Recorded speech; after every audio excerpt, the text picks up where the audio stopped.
It's been said that Pixar's dream run is over, now that they've shifted focus with a heavier reliance on existing properties as opposed to original ideas. Now, whether that's true or not is entirely subjective. I mean, some people loved Brave, and others didn't see it because it looked exactly like Brother Bear, but with a Scottish girl or something? I don't know, those others I was talking about was me specifically. It appeared though with Inside Out that the premise was unique. This time around, instead of toys coming to life or cars coming to life or a bug's life, it's about the decisions we make and the voices in our head that drives a person's actions. Inside Out personifies the human brain, with emotions acting as separate entities and working in a sort of cranial amusement park control booth in order to keep the person they're driving happy and stop them from doing something stupid or painful or embarrassing or whatever. So what you got here are two stories running parallel. The regular human world, inhabited by Riley and her family, who have just made the big move to San Francisco, and the voices in Riley's head who are struggling to keep her afloat after sadness and joy go missing, and everything on the inside and outside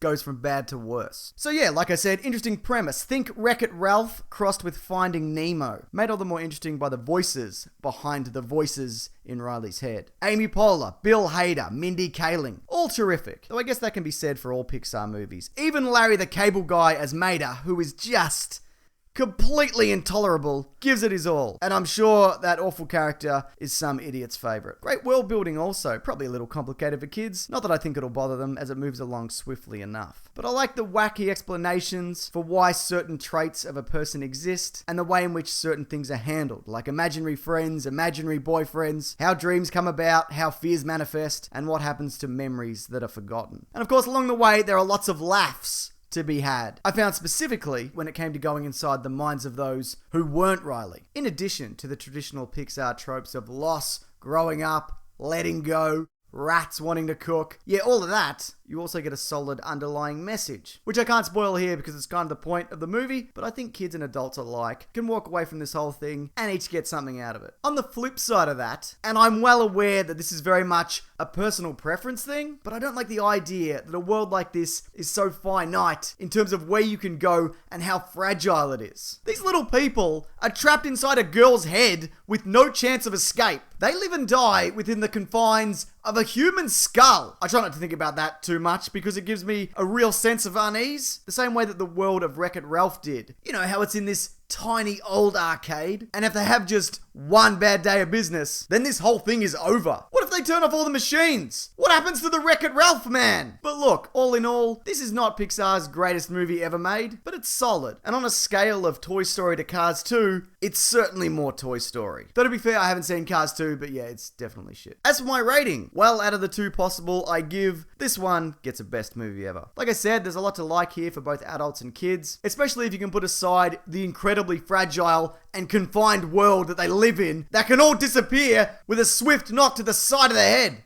Good night, everyone. So if you liked this, maybe you'll like this video on all the Easter eggs and references from Jurassic World, and this video, which is on another thing. Also, I have a podcast called The Weekly Planet where we talk movies and TV shows and comics or whatever. I'll link all those things I said below and at the end of this video. But what did you think of Inside Out? Were you like, that was pretty good? Or were you like, I've been bloody Cars 2'd again? So if you want, you can leave your thoughts below. Alright, thanks everyone. Take care.